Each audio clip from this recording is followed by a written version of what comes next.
Today's word is dimension. It means परिणाम, माप, पैलू, एखाद्या गोष्टीचा विशिष्ट भाग किंवा बाजू. Now let's see the explanation. Dimension is a measurement such as length, width, or height.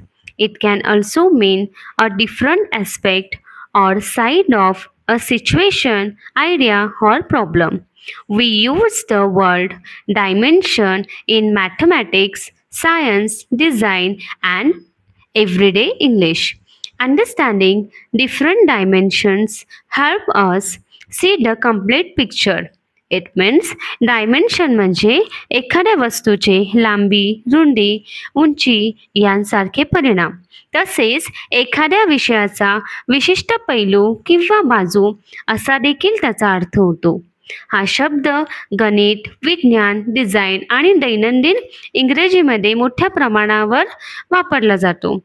विविध डायमेन्शन समजल्याने एखादी गोष्ट अधिक स्पष्टपणे समजते. Like, share and follow for more. See you in the next video.